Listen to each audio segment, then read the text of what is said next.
আপনি যখন ইন্ডাস্ট্রিতে এসছেন, মানে একদম যখন রাজত্বই করছেন ইনফ্যাক্ট, তখন মানে এত বেশি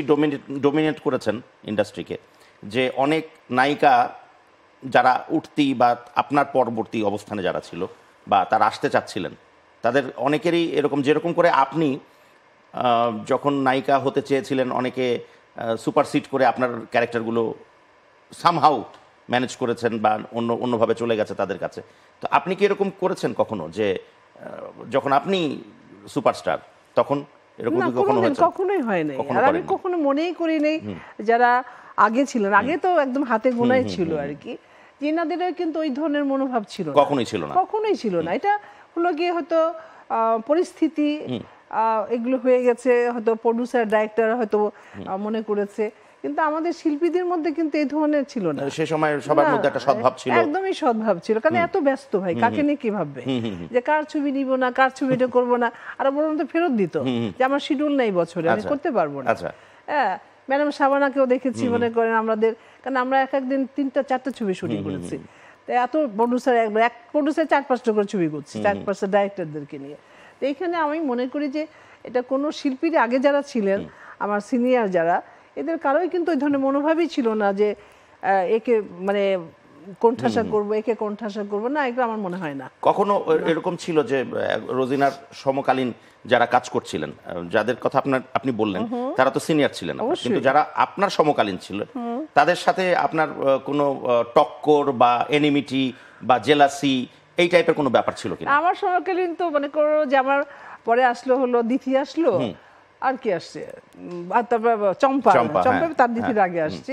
আর শাবনূরও তো অনেক পরে ওদের পরে। আর তো আমাদের সময়কার পরে আপনার সময় রানিং যখন আপনি একদম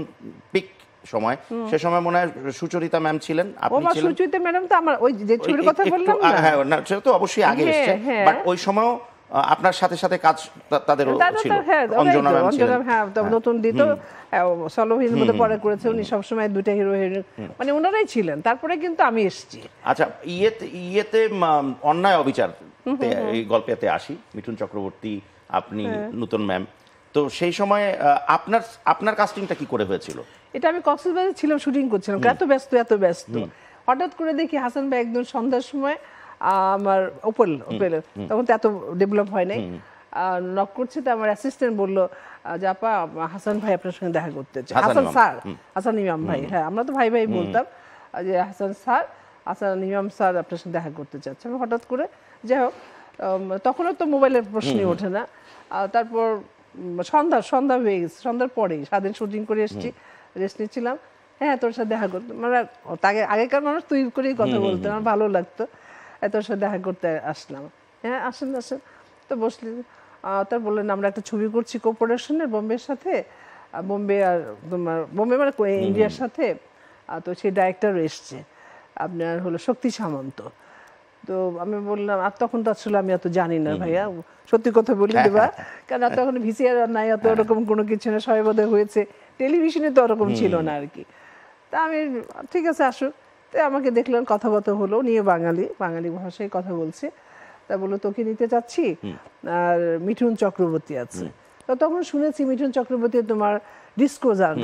ডান্সার, হ্যাঁ, তো আমার দেখার সৌভাগ্য হয়নি, কারণ ওরকম সিডি ক্যাসেট সময়ে করতে পারিনি, সিডি মানে সিডি ছিল না, ক্যাসেটে ছিল, তা দেখার সুযোগ করতে পারিনি। শুনেছি এরকম নাম, ছবিটা খুব ভালো চলছে আর কি।